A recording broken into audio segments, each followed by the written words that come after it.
A ver, esperemos que entren todos.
Ahora sí.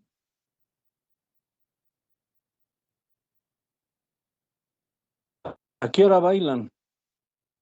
Si me dicen que bailan a la una, entonces hasta la una pasamos clases. Pero si bailan a las 2 de la tarde, no pasa nada, seguimos avanzando.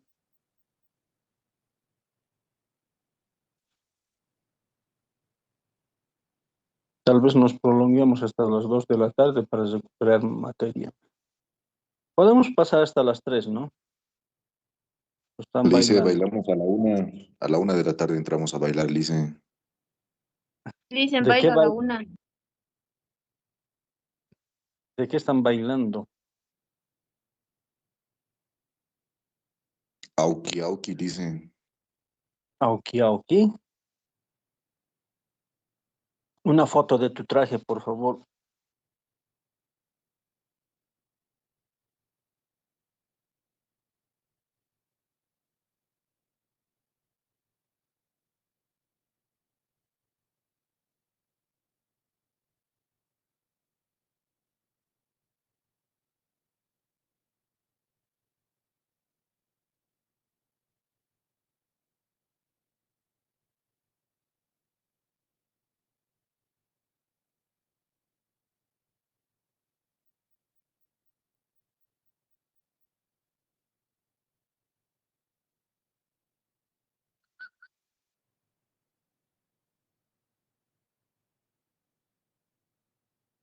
¿Qué ha pasado? Hemos cambiado de enlace. A ver, a ver, a ver.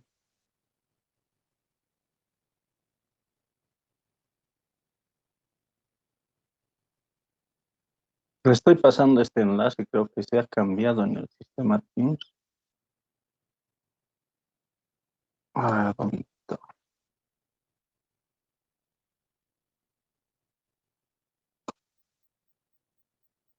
Aquí por mi zona, por arriba y por abajo la fiesta.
¿Qué dice?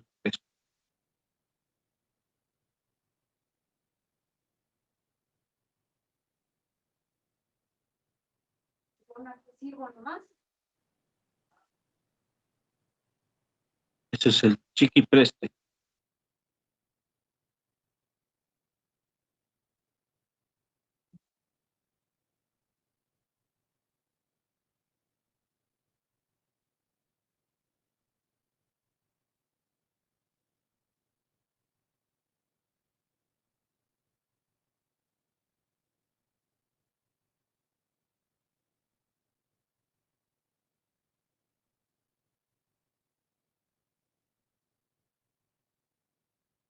Se puede ver. Perfecto. Ya. Habíamos hablado de este tema de los informes ESG de sostenibilidad, ¿no? Impactos ambientales, sociales y gobernanza. En la Unión Europea lo llaman así, ¿no? ESG, ya.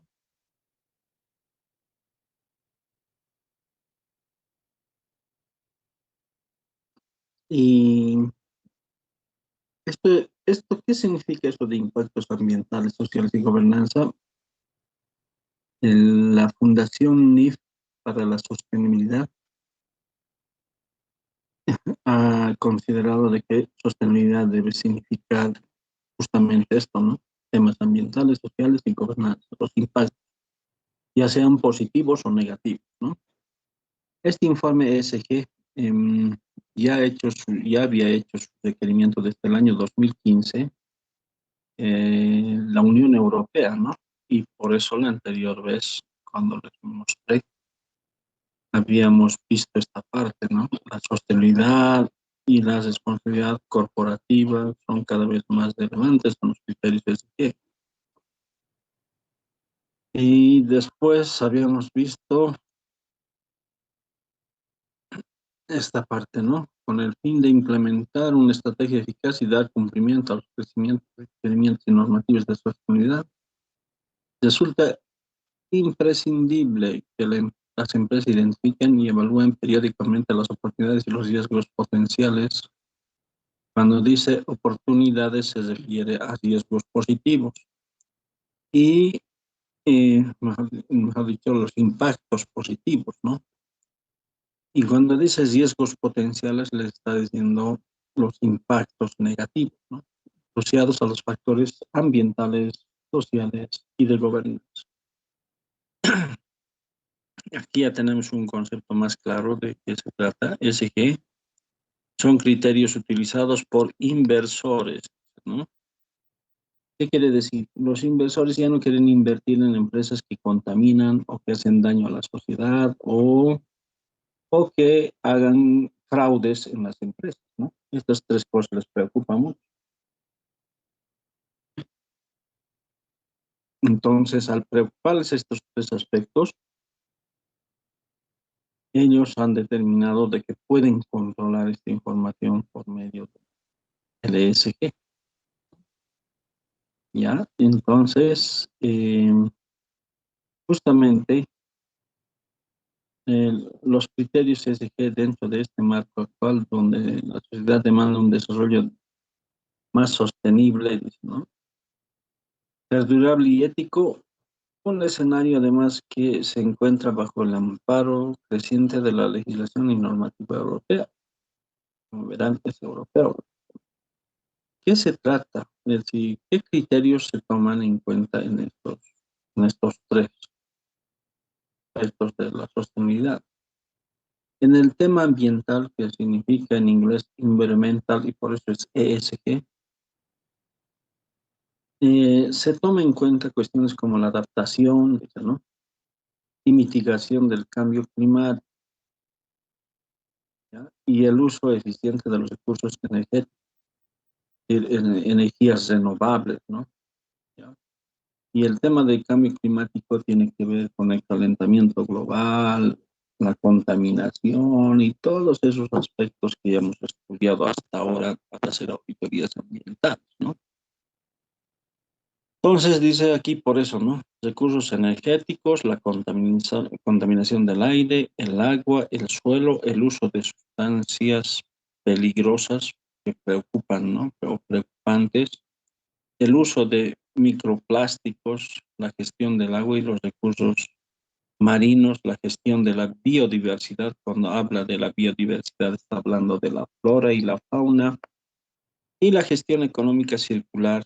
Eso es la economía circulante que les había hablado, ¿no? Y ya nada se desecha como basura, se vuelve a reutilizar y vuelve otra vez al origen para ser producido y otra vez y así, ¿no? Y esto pasa en función a los residuos, ¿no? De los residuos que se hacen en economía circulante. Entonces, medio ambiente yo creo que ya claro con ustedes, ya que todo medio año hemos llevado eso, entonces, que se imaginan nomás que ambiental lo manejamos, ¿no? El tema social de repente es el punto donde no les he explicado mucho. Sí hemos hablado sobre EPPs, ¿no? Sí, equipos de protección personal, seguridad industrial, salud ocupacional, hemos hablado, pero no solamente esa parte, ve el tema social, ve el tema de situación económica, calidad de vida, el tema de empleo, ¿no? Empleo con todos los beneficios sociales, todos estos aspectos. Pero leeremos a ver qué nos dice aquí, en este punto, el, el libro. Se toma en cuenta las cuestiones laborales. Esta. Número uno, es trabajo seguro, ¿no? Que garantice la estabilidad del trabajador. Como las condiciones del trabajo, la conciliación laboral, la libertad de asociación, es decir, a tener su sindicato, esas cosas, ¿no? Que le defienda al trabajador, la igualdad del trato y las oportunidades, eso cuando son bien clasistas, ¿no? Este tema de la discriminación y todo eso. La diversidad, no la biodiversidad, cuidado, y aquí la diversidad de razas, de colores y todos estos aspectos, ¿no? La privacidad, es decir, cada persona tiene su privacidad, su como les digo, tiene pues ciertos aspectos que no tienen que ver nada con el trabajo, que es de su vida personal. Y el jefe no puede llegar, o los cargos altos no pueden llegar a querer saber su vida privada, ¿no? Y entre otros, ¿no? Y esos otros, como les he dicho, ¿no? Seguridad industrial, salud ocupacional, el tema salud a corto plazo, salud a largo plazo, esos aspectos, ¿no? Es decir, el sistema de pensiones, las cajas de salud, todo esto que sea en beneficio del trabajador. Y aquí también dice, otros factores laborales abordan tanto a los trabajadores y trabajadoras propios como a los trabajadores de la cadena de valor. ¿Eso qué quiere decir? Una empresa depende de un cliente, una empresa depende de un proveedor. Entonces, esta empresa tiene que garantizar que tanto el proveedor como el cliente también tienen que ir por la misma línea, ¿no? De hacer ESG. ¿Eso qué quiere decir? Sostenibilidad. Si la empresa que te está proveyendo la materia prima o el material directo no, no está en este enfoque del ESG, entonces automáticamente no está en el entorno a lo que queremos desarrollar mediante esta metodología. ¿Está claro? Entonces la cadena de valor de este producto tiene que estar garantizado también. Quiere decir que la persona que extrae una madera tiene que dar todas las garantías a sus trabajadores en todos los aspectos que estamos hablando aquí. La empresa misma también tiene que dar garantía a sus trabajadores y los mayoristas que van a comprar tienen que garantizar que también a todos sus trabajadores que están empleados, asegurados, tienen seguros a corto plazo, a largo plazo, tienen seguros privados, seguros de vida, seguros de riesgos contra accidentes, tienen equipos de protección personal, seguridad industrial, salud ocupacional, todos estos aspectos, ¿no? ¿Dónde pueden aprender más sobre estos temas si quieren profundizar? Pueden entrar a la Organización Mundial de la Salud o a la OPS y ahí tienen información, harta información sobre temas de seguridad, ¿no? También se incluyen en esta dimensión, dice, los derechos económicos, la estabilidad, ¿no? Laboral, económica, social, cultural, por el tema de que hay que respetar sus culturas de cada uno, civiles, políticos, de los colectivos, ¿no? Los derechos de los pueblos indígenas y las buenas prácticas hacia los consumidores y usuarios en materia de privacidad, acceso a la información, marketing responsable, salud y seguridad, protección a la infancia, inclusión social y accesibilidad. Sobre este tema de inclusión social, aquí en Bolivia es bien fuerte, por si acaso, porque tenemos dos leyes muy fuertes. Uno que es de la discriminación, ¿no? Que tiene pena de cárcel todo si alguien insulta a alguien. Y el otro tema es el tema de la inclusión laboral de personas discapacitadas, ¿no? Con estabilidad laboral que no le puedes sacar fácilmente de un trabajo, ¿no? Les garantiza eso. ¿Ya? Entonces, esos aspectos también se tienen que considerar en estos temas sociales. Si hablamos del gobierno corporativo, ¿no? Que se llama gobernanza, ¿no? Ya, miren lo que vamos a ver aquí, ya vamos a hablar, porque estamos hablando más al detalle ahora de lo que antes hablábamos sobre estos temas, ¿no? Dice, comprende los elementos relacionados con el gobierno corporativo. ¿Qué es el gobierno corporativo? El gobierno corporativo, señores, es cuando en una empresa los directores han sido elegidos por los socios o por la asamblea de socios y estos son los que tienen que dar las estrategias y las directrices para que la gerencia y sus gerentes ejecuten todo lo que se ha planificado, programado o estratégicamente se ha desarrollado dentro de la empresa para que tenga altos rendimientos, se maximice la riqueza, se maximice el valor de la empresa, se maximice el, el, el dinero, ¿no? Dentro de un negocio. Entonces, estos señores,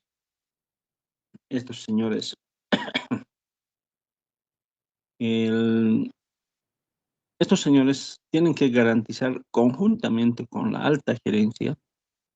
Cuando digo alta gerencia me estoy refiriendo al gerente y sus gerentes principales, ¿no? Tienen que hacer un gobierno corporativo. ¿Eso qué quiere decir? Que tienen que tener todos afinidad como para que todo marche bien. Porque si hay una lucha, hay una guerra en ese entorno, de seguro que la empresa se va a ir al tacho, ¿no? Se va a destruir. Miren lo que está pasando aquí en el gobierno, ¿no? Se pelean, se salen, se entran, no sé qué diablos hacen. Ahí no hay gobierno corporativo. En la alcaldía, el alcalde está solo, su consejo no quiere, no negocian por el bien de la paz, entonces destruido también, no hay gobierno corporativo. Eso no tiene duración, eso te va a mantener de una forma. No vas a hacer gestión y vas a hacer lo mismo que el anterior, aguantar. Entonces, el gobierno corporativo tiene que llevar a eso. Los que ejecutan tienen que pedir estrategias de los directores y los directores tienen que saber dar esas directrices como para que haya una afinidad y que todo funcione. Entonces, a eso se le llama gobierno corporativo en términos más claros que les puedo explicar. Pero ahora, todo lo que les he explicado, vamos a entenderlo en este párrafo que se entiende por gobierno corporativo gobernanza. Dice, comprenden los elementos relacionados con el gobierno corporativo. ¿De dónde? De abajo hacia arriba. ¿Eso qué quiere decir? Desde el portero, los de limpieza, hasta los del área técnica, contadores, productores, obreros, subgerencias, gerencias, hasta que llega al directorio. Todo este organigrama tiene que tener comportamiento y transparencia de la empresa como la calidad y eficacia de un órgano en gobierno. ¿Está claro? Y transversalmente tiene que tener los mejores controles internos donde todos los que participan en un proceso se interrelacionan entre ellos. Y la definición de las responsabilidades y autoridades tienen que estar claras: quién autoriza, quién aprueba, quién firma el cheque, quién, ¿no? Quién da de alta, quién da de baja, todos estos aspectos, ¿no? Entonces, y además se debe evaluar la gestión de riesgo, los criterios de la auditoría, las políticas y directrices que les he dicho, ¿no? De la alta gerencia, mejor dicho, de la dirección, es decir, de los directores, y códigos establecidos desde la alta dirección. Miren lo que dice aquí, ¿no? La cultura corporativa, la gestión del canal interno de denuncias, el compromiso político y la gestión de relaciones de proveedores y prácticas anticorrupción, lo que les decía, ¿no ve? El fondo de manejar bien el gobierno corporativo de un negocio significa de que difícilmente va a poder haber fraude y corrupción, ¿no? ¿No? Y por eso dice aquí anticorrupción y antisoborno. ¿Está claro?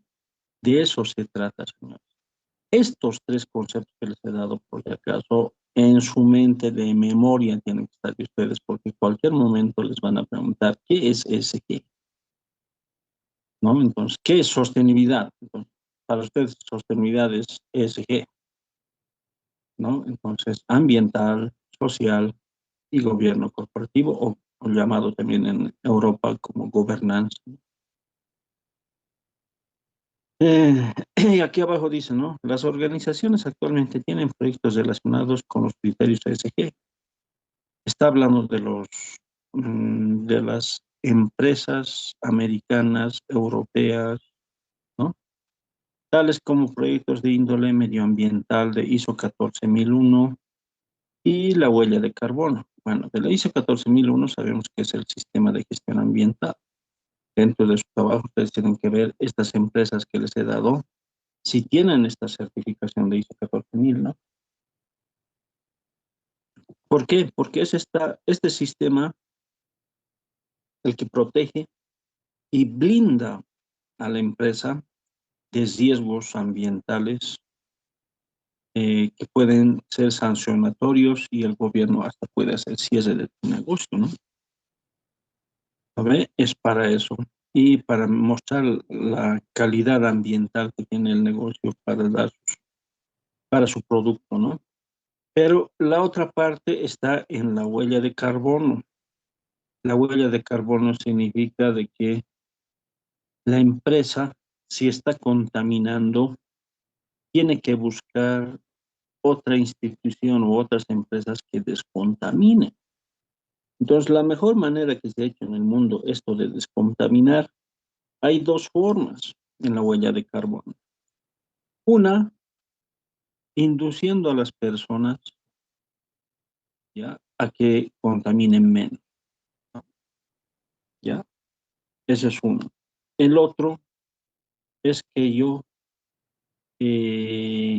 compre bonos de carbono. ¿Y cómo se compra bonos de carbono?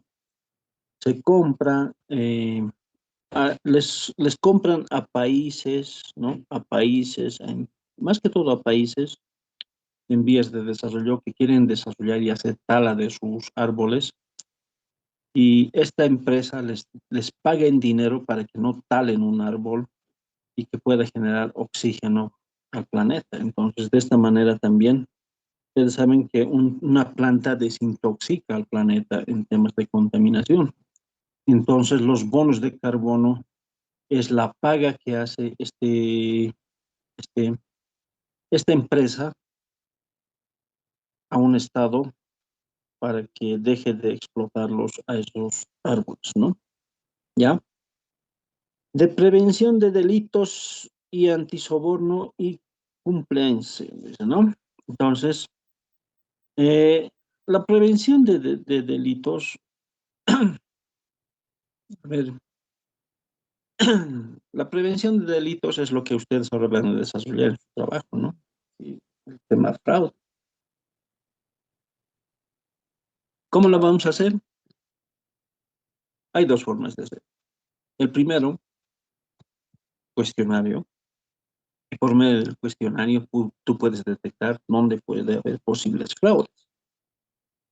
O a la sola denuncia de alguien de que ha detectado fraude, ¿no? Entonces, de haber eso, automáticamente, ¿qué tiene que hacer el auditor? O en este caso, el auditor que va a hacer aseguramiento, tiene que hacer todas las técnicas para detectar ese fraude. Todas las técnicas de auditoría, papeles de trabajo, evidencias, todo. Pero el más importante para él es el control interno. ¿Está claro? Entonces, por ahí va el tema de los delitos y antisoborno, ¿no? ¿Ya? ¿Qué metodología nosotros vamos a tomar? De las NIA, ¿ya? ¿Está claro? De las NIA vamos a tomar, muchos de los compañeros han dicho la NIA 240, sí, ahí ¿no ven? Entonces, bajo esa metodología nosotros de las NIA, porque somos auditores, entonces de ahí vamos a, ¿ya? Y en el tema de compliance, trata de que yo voy a comparar lo que debe hacer, lo normal que debe hacer una empresa versus el conjunto de normas y políticas o procedimientos internos, es decir, manuales de funciones, manuales de procesos y procedimientos, el reglamento interno para los trabajadores, todos estos documentos elaborados dentro de la empresa, ¿ya? Eh, deben asegurar a que la empresa cumpla, ¿no? Los trabajadores, la empresa cumplan con leyes, reglamentos, códigos de ética, ¿no? Esto evita de que haya riesgos negativos, ¿no? Y previene más que todo los riesgos negativos, ¿no? Por el tema de la ética que muestra la empresa y que transmite esta ética a los trabajadores. Y de no ser así, yo tengo la contraparte, que sería el control interno, desde donde yo puedo detectar quiénes realmente han sobrepasado eso y poder hacer controles internos, ¿no? ¿Ya? Esto para evitar sanciones tanto a los trabajadores como a la empresa que le puede hacer el Estado. ¿Ya? Entonces, así como se realiza esto. Entonces, bueno, como esta es una norma, como esta aplicación es, este ESG es aplicación de la Unión Europea, se han basado en la 19.600, ISO 19.611, la 37.001 y la 37.301. ¿Qué quiere decir? Que ellos han visto conveniente, ¿no? Primero, hacer un tipo de auditoría que detecte este tipo de fraudes, ¿no? ¿Ya? ¿Está claro? Número dos, han visto el tema de los riesgos, ¿no? ¿Ya? Es decir, este tema de la ISO 19.611, más que todo va por la vía auditorías, ¿cómo les digo? A ver, auditorías que sancionan, pero penalmente, civilmente, son pues auditorías ya de fraude, ¿no? Fraude ambiental en este caso aquí estamos hablando. O fraude social o el fraude en el gobierno corporativo, cualquiera de los fraudes. Entonces, cuando nosotros vamos a desarrollar la parte de fraude, nuestro trabajo, igual tiene que tener este enfoque de que el fraude en temas ambientales, en temas sociales, en temas de gobernanza, ¿no? Ya, después, el otro tema, Si hablamos de la 37.001, ¿ya? En la 37.001, nosotros tenemos que ver el tema eh, de las empresas en temas, como dice aquí, ¿no? Antisoborno, ¿no? Que les explicas exacto, ¿no ve? Delitos, antisoborno. Y el último de compliance, ¿no ve? Cumplimiento de la norma. Entonces, son normas que ayudan mucho, pues, a las empresas a prevenir, ¿no? Prevenir de los antisobornos, ¿no? ¿Ya? En eso. Y, bueno, como ustedes verán, Estados Unidos está muy, Europa, la Unión Europea y Estados Unidos están muy, muy preparados, muy avanzados, yo diría, ¿no? En este tema de compliance, de antisoborno, prevención, todo eso. Entonces, a nosotros nos falta todavía mucho para llegar a estas unidades. Las empresas deben informar sus acciones e impactos ambientales sociales, dice, ¿no? Las empresas deben informar sus acciones, ¿ya? En acciones de impactos ambientales sociales y de gobierno de acuerdo a los requerimientos de la Directiva de Informes de Sostenibilidad Corporativa, CSRD, de la Unión Europea.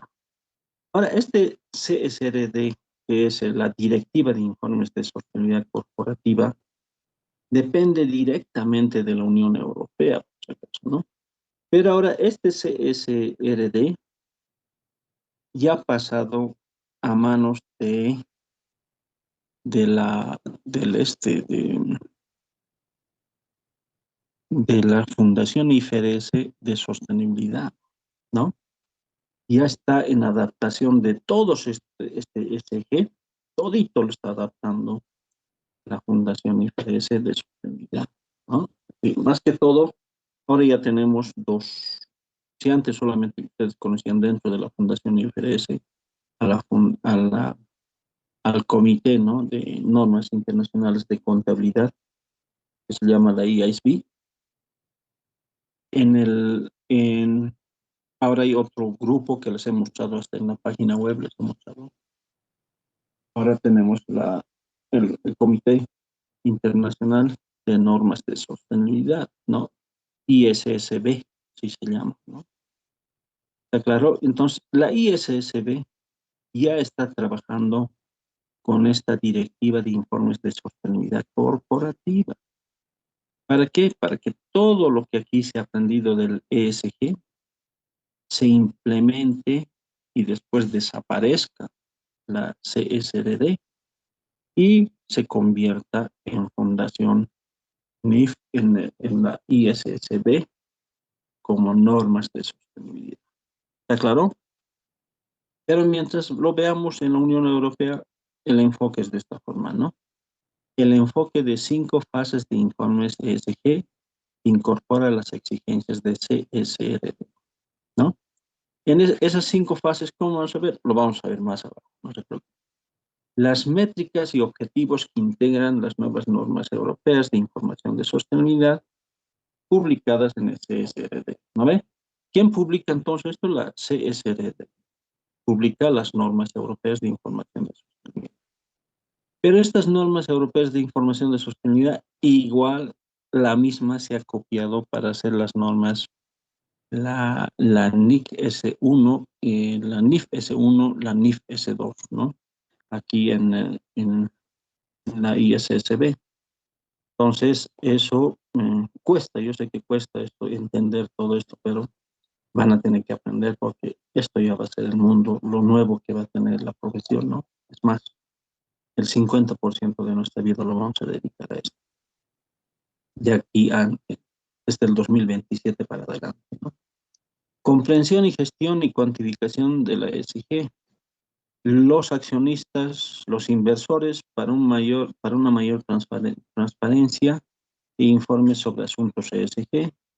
establecer la estructura de gobierno dirigida por la Junta Directiva, establecer el proceso de diligencia debida en cadenas de valor completas.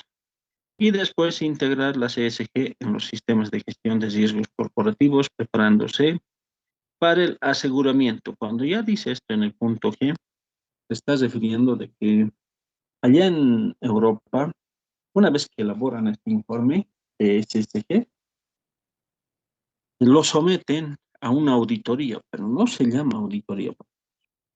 En temas ambientales y en otras ramas se llama aseguramiento, ¿no? Es decir, un auditor, un contador público que hace auditorías, va a hacer su informe de aseguramiento de la ESG, ¿no? H, considerar horizontes de tiempo corto, mediano, largo plazo, porque todo un proceso.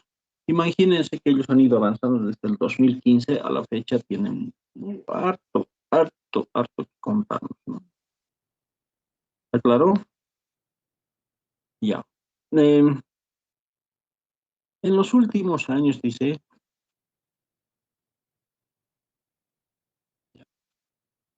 en los últimos años se ha tenido a elaborar informes anuales integrados en lugar de informes de sostenibilidad independiente. ¿Cómo cree que esta normativa cambiaría esta situación?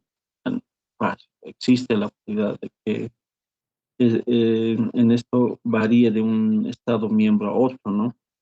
Eh, ¿Por qué? Porque cada país tiene pues sus normas distintas, entonces puede darte las directrices, pero bajo su tendencia de cada norma. Te doy un ejemplo más o menos.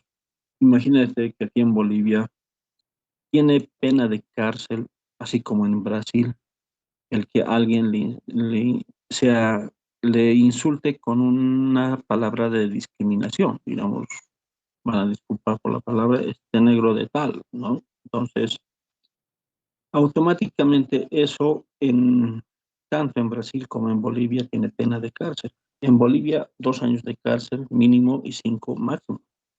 En Brasil directamente es 4 años a 5 años de cárcel, ¿no?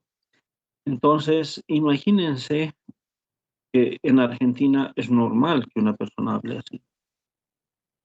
No hay cárcel para ellos, eso no hay, entonces, varía. Entonces, cuando aquí te dice se da directrices, pero internamente, ¿cómo te manejas? ¿Cómo haces tus métricas? Y sabes si ciertas cosas en un país es distinto al otro, entonces, ahí es el problema, ¿ya?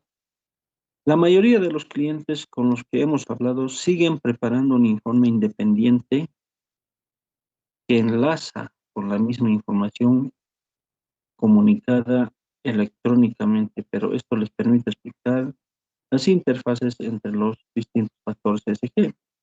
Las normas europeas para la elaboración de informes de sostenibilidad también ofrecen una serie de ejemplos ilustrativos sobre los que una organización puede informar y cómo hacer referencia a su información obligatoria. Ejemplo del informe ilustrado, ¿no?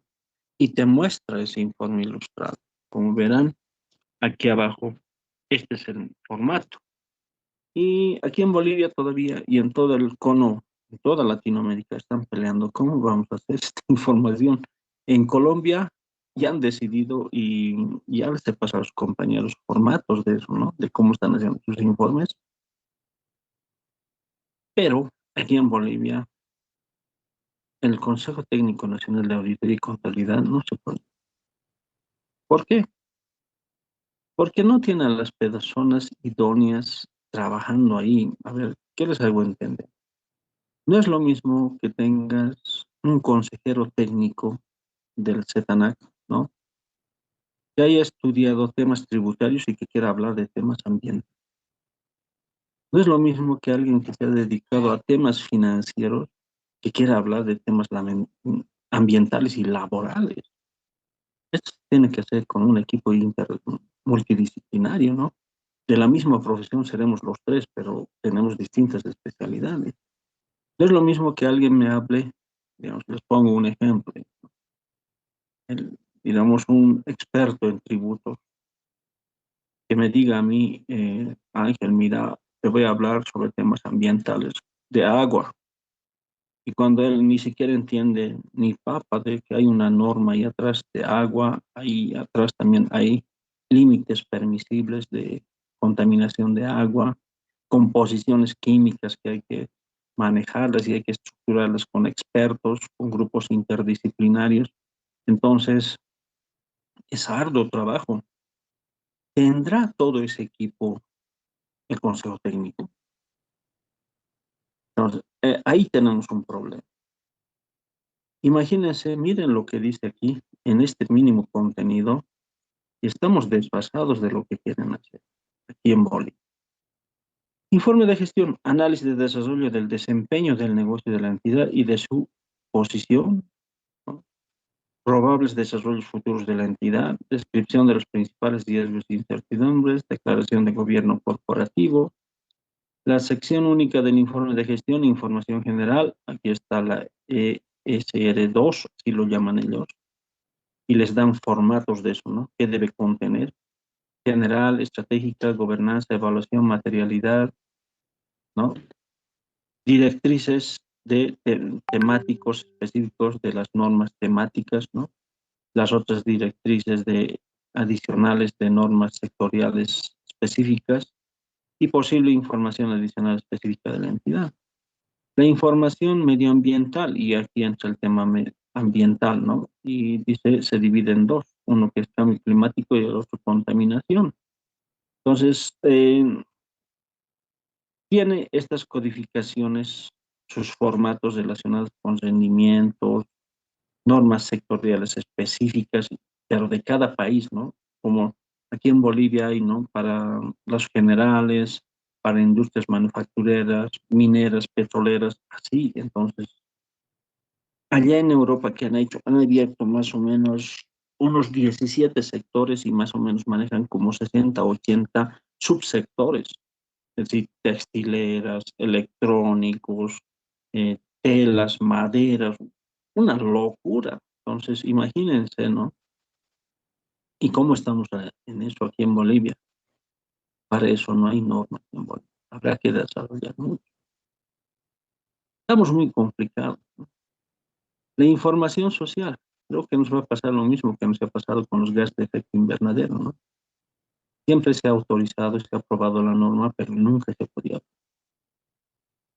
Información social, planilla propia, ¿no? Ahí tienen estos dos formularios relacionados con el rendimiento, adicional normas específicas,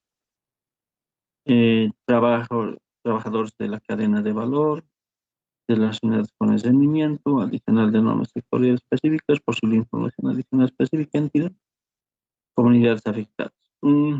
A ver, les voy a comentar sobre esta parte de información social. Estoy haciendo énfasis harto en social porque muchas cosas ustedes no entendían, pero ahora tienen que entender porque van a hacer este trabajo y van a investigar sobre eso. Y tienen que inmuirse de todo. Me llama una empresa de seguridad y me dice, licenciado Ángel, nos están pidiendo ciertos requerimientos, nos están haciendo los de laboratorio, sí, pero nosotros no podemos ligar, no sé si usted les puede hacer entender de que no todas las empresas trabajamos así, me dice. Yo le digo, vas a disculpar, pero vos estás fuera de foco. Le digo. Y me dice, ¿pero por qué? No, yo no puedo asesorar en eso. Date cuenta, los empresarios de laboratorios INTI, el 80% son extranjeros y solo 20% son nacionales. Imagínate que este producto va a salir al mercado internacional. Te doy un ejemplo, le digo. El mentizán es famoso en todo el planeta y es de Bolivia y es exportado a nivel mundial. Y tiene que tener una certificación de ISO 9000, ISO 14000, ISO, ISO 27000 de inocuidad porque es elaborado, tiene fecha de vencimiento de la 22000. Tiene que tener la 45000, la ISO 45000, toditas estas certificaciones para que sea exportado. Y no conforme con eso, los socios que son de estos países europeos le hacen ciertas exigencias a laboratorios INTI y le dicen, tienes que cumplir con estos protocolos ambientales, sociales y de gobernanza. Y dentro de su protocolo dice que todo lo que se exporte de Bolivia de laboratorios INTI debe estar catalogado bajo informe ESG. ¿Qué quiere decir? Que vos, que eres de su seguridad, eres el que le va a dar este servicio, eres un proveedor de ellos, también tienes que cumplir con ese protocolo de que tú vas a garantizar la seguridad de tus trabajadores, que van a tener equipo de seguridad, que van a tener seguros a corto, a largo plazo y todo eso. Solo así le vas a poder brindar el servicio. Si no lo haces, estás fuera. Mejor se le ha tenido que hacer su estrategia con cuánto de monto podía llegar para que lo contrate. Se lo he hecho. Hemos avanzado, nos hemos reunido con laboratorios INTI y he logrado de que ellos puedan entrar como los proveedores de seguridad, ¿no? Garantizando que ellos, toditos sus trabajadores estaban asegurados. Pero el punto aquí es el siguiente, ¿no?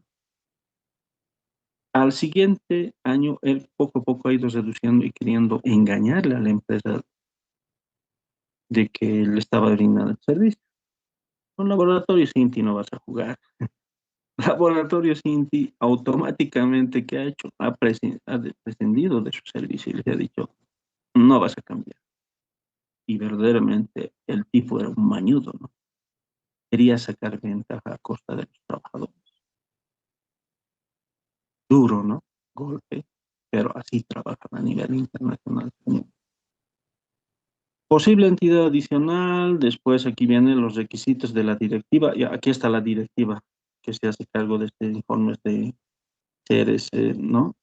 CSRD, que está pasando a la Fundación IF. Pero siguen trabajando ellos, ¿no? Y están viendo esto, ¿no? Puntos claves que determinan ellos en la forma de elaborar su... Cada año emiten directrices de cómo se debe elaborar este informe, ¿no? Y yo les digo, a ver, cuando te dan las directrices, vos ya tienes todo el parámetro. Lo único que tienes que hacer es pasear la información ahí. Pero se cobra alta plata por... Yo me acuerdo esto con precios de transferencia. Antes de hacer precios de transferencia, el más barato era $5,000, ¿no? Hoy en la actualidad ahora está por $3,000, $3,500. Ha bajado. Pero el auditor antes ganaba la plata. Sigue ganando en precios de transferencia. Gana más que en auditoría, porque auditoría ya, desde que yo ya he empezado a dar cursos en la vida real, cómo se hace sobre auditorías, han entrado actos jóvenes y han barateado el producto, las auditorías, y ha ido bajo, ¿no? Y cada vez ofertaban menos, menos. Hasta a mí me han perjudicado porque si yo ofrecía, digamos, 14,000 bolivianos, alguien ofrecía 9,000. Una locura. Y así ha ido bajando, bajando, y ahora no, es un desastre. Pero en este tema de estos informes de sostenibilidad, de seguro que las primeras que se van a elaborar para grandes empresas, el más bajo va a ser $5,000, se los puedo asegurar, ¿no? Que tiene que tener puntos claves: objetivo, alcance, doble materialidad, la estructura del informe, implementación gradual y la auditoría, ¿no?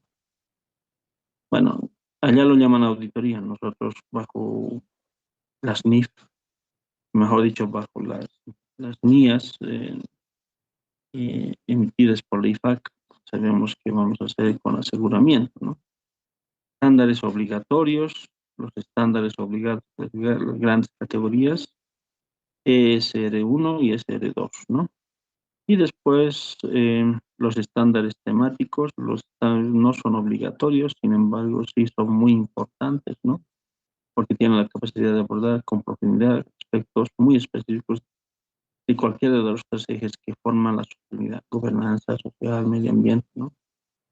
Temáticos entregan ayuda al valor de las empresas, necesitan hacer divulgaciones detalladas, profundas sobre temas específicos relacionados con su desempeño. Claro, lo que pasa es de que si tú haces refrescos, hídrico, es el punto en tema ambiental. En tema social, ¿qué va a ser el problema? Trabajadores, los que hacen ese producto, ¿no ve? Los obreros. En tema de gobernanza, ¿qué va a ser? Todo lo que es adquisiciones y ventas. Entonces, eso va relacionado con su desempeño de la empresa. Estándares sectoriales, desde aquí dice el enfoque de los cinco fases de los informes que les he hablado hace rato, y dice, ¿no? La primera fase es análisis de doble materialidad, la evaluación de brechas, ¿no? La recopilación y estructuración de datos, la elaboración de informes de sostenibilidad y la auditoría externa. Y aquí se detallan todos esos aspectos, ¿no? Y aquí abajo ya empieza a hablar las métricas y objetivos que integran las nuevas normas europeas. Con el tiempo, estas partes lo voy a ir desarrollando con ejemplos, ya, pero ya, yo creo que ya no es necesario, ¿no? Porque PSG ya no va a tener tanta fuerza como antes tenía en Latinoamérica, en Chile y en Brasil, porque se implementaban porque tenían que mandar esa información, ¿no? Pero todos yo creo que se van a alinear a la Fundación IFRS, a la ISSB, ¿no?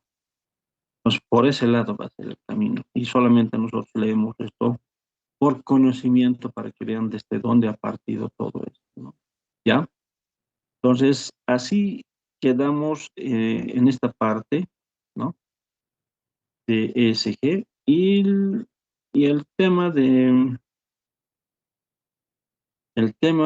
siguiente tema que vamos a llevar la siguiente clase, después de su examen, ¿ya? Va a ser ya entrar, ¿no? ¿Qué normas existen? ¿No ve? ¿Qué organismos emiten estos pronunciamientos sobre sostenibilidad hoy en la actualidad a nivel mundial, ¿no? Entonces, aquí vamos a entrar, ¿no? El Foro Económico Mundial, donde se ha tratado este tema, porque le han dicho a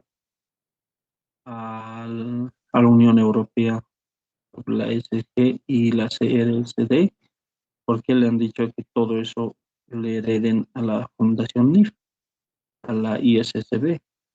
Entonces, aquí cuenta toda esa parte, todo por ahora, cómo está el contexto de las normas a nivel mundial, todo eso vamos a ver la siguiente clase. Y después vamos a entrar ya a la Fundación NIF, a la ISSB, que es el siguiente capítulo, y en eso vamos a ir viendo cada vez más cosas, ¿no? Y nos vamos a ir enterando más cosas. Bueno, ahí quedaremos, señores, y nos vemos hasta la siguiente clase, que va a ser el sábado su examen, ¿no? ¿Consultas algo? Nada. Nada, todo claro, Lick. Ya. Gracias, buen fin de semana. Hasta Igual para luego. ustedes. Hasta Gracias. luego. Ya. Hasta luego. Licenciado, una consulta Sí, acerca de adelante. lo del entendimiento de la empresa. ¿Esto igual debería que presentarle el siguiente sábado, igual que el día del No, examen? no, no, no. Ya no. ¿O se recorrerían las fechas? Recorrerían las fechas. Vamos a tener que recorrer forzosamente. No estaba previsto esto, pero este tema que teníamos que llevar en nuestra clase se va a compensar nada más, ¿no? ¿Está Está bien, claro? licenciado. Muchas gracias. Listo. Hasta luego. Hasta luego, licenciado. Hasta luego. Hasta luego, licenciado.